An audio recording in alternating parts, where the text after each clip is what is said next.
در این ویدیو قصد داریم با هم چارت تکنیکال حوزه جهانی طلا در تایم فریم روزانه رو بررسی کنیم.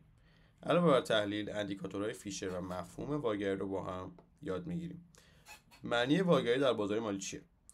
واگرایی یعنی تفاوت بین جهت حرکت یک قیمت یک دارایی و جهت حرکت اندیکاتورها. حالا بیایم تا با هم روی چارت به زبان تکنیکال بررسیش کنیم. واگرایی نزولی یعنی چی؟ واگرایی نزولی یعنی اینکه گفتیم تفاوت جهت حرکت بین اندیکاتور و کندل ها. این اندیکاتور فیشر کلا کارش اینه که بیاد تفاوت بین کندل و داده های فیشر رو به ما نشون بده. به زبان ساده ترش ما قبلا گفته بودیم که آقا کندل ها رو به غیر از اینکه به شکل همین کندل به شکل شمع ببینیم، میتونیم به شکل لاین هم ببینیم.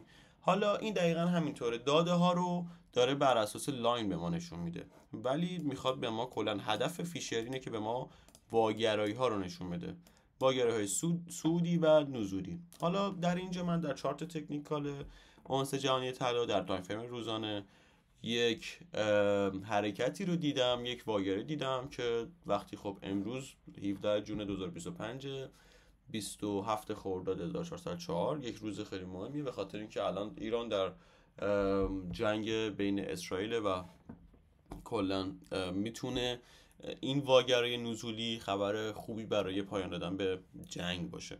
حالا میخوایم ببینیم که با هم بررسیش کنیم. من به زبان ساده به شما نشون بدم. توی تکنیکال ما اینجا روی طلا یه سقفی رو داشتیم روی قیمت 3380.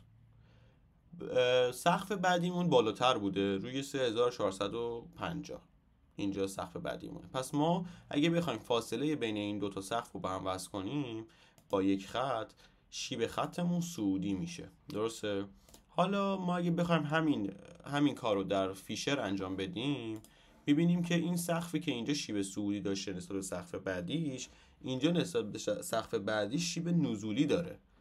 و اگه بخوام سقف‌ها رو به هم وصل کنم، فاصله بین دو تا سقف رو اگه بخوام با یک خط وصل کنیم، میبینیم که شیب خطمون نزولیه و ما به این واگرایی نزولی میگیم. چرا واگرایی نزولی میگیم؟ چون که در سقف قیمتی اتفاق افتاده. یعنی چی؟ یعنی که اینجا اومده یک سقفی ساخته و بعد سقف بعدی اینجا بالاتر ساخته، ولی توی فیشر سقف بعدیشو پایین تر ساخته. پس اینجا شیب صعوده، اینجا شیب نزولی، میشه واگرایی، تفاوت بین جهت حرکت قیمت و اندیکاتور، بهش میگن واگرایی زبان ساده. حالا من میخوام بیشتر براتون توضیح بدم اینو. میتونیم واگرایی سعودیش هم ببینیم.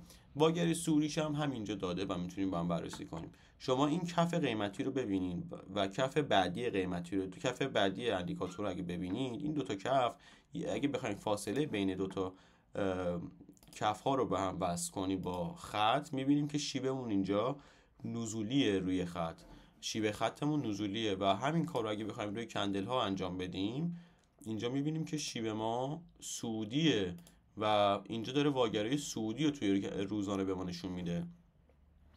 اینجا با اینجا شیب خط سعود، اینجا با اینجا شیب خط نزول. پس این واگرایی تفاوت بین جهت کندل ها و اندیکاتور، بهش میگن واگرایی. پس گفتیم که چرا واگرایی نزولیه؟ چون رو سقف هاست. چرا واگرایی سعودیه؟ چون واگرایی کف هاست، کف های حمایتی و سقف های مقاومتی. حالا روی طلا وقتی این اتفاق میفته، ما اگه بخوایم گذشتهشو ببینیم که مثلا حالا این الان اتفاق افتاده، میتونیم الان ببینیم واگرای سعودی که چی شده. تا وقتی که واگرای نزولی بده میتونست ادامه دار باشه که واگرای نزولی داده. حالا ما اگه گذشته چارت رو بخوایم ببینیم ما قبلا اگه واگرای نزولی داده بوده چه اتفاقی افتاده. من بررسی کردم، دیدم اینجا یه واگرای نزولی ما قبلا داشتیم توی تاریخ فکر میکنم 20 مارس 2025 اینجا، و میبینیم که ما اینجا یک سقف قیمتی داریم و سقف بعدی قیمتی بالاتره. پس اینجا اگه ما بخوایم فاصله بین دو تا سقف رو رسم کنیم، شیب خطمون سعودیه و اگه همین کار رو بخوایم بیایم پایین توی اندیکاتورها انجام بدیم، میبینیم که فاصله بین دو تا سقف اگه بخوایم با خط رسم کنیم، فاصله بین دو تا خط شیبش نزولیه. پس اینجا اگه سعودیه اینجا نزولیه، به این میگن واگرایی. پس اینجا واگرای نزولی داریم. چرا واگرای نزولی داریم؟ چون روی سقف‌ها داره اتفاق میفته، به زبان خیلی ساده. و اینجا هم ریخته. چقدر ریخته؟ میبینیم که این آخرین قیمتی که بالا، یعنی آخرین سقفی که داشت، بالاترین نقطه سقفی که داشته 3160 بوده، پایین ترینش تا یعنی 2950 هم ریخته. به نظرم میتونه کافی باشه برای توضیح فیشر. و اینکه من تاریخ امروز دادم و اینکه جریان جنگ رو توضیح دادم. خب طلا کلا جزو دارایی‌های امن حساب میشه و وقتی شرایط جنگی پیش میاد دارایی‌های مثل فرانک سوئیس،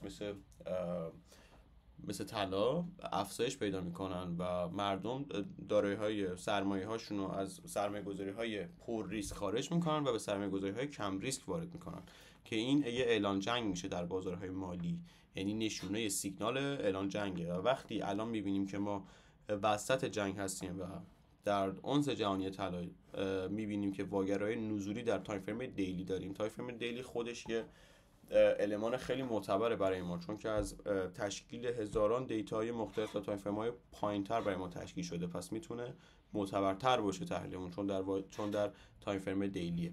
امیدوارم که براتون مفید باشه.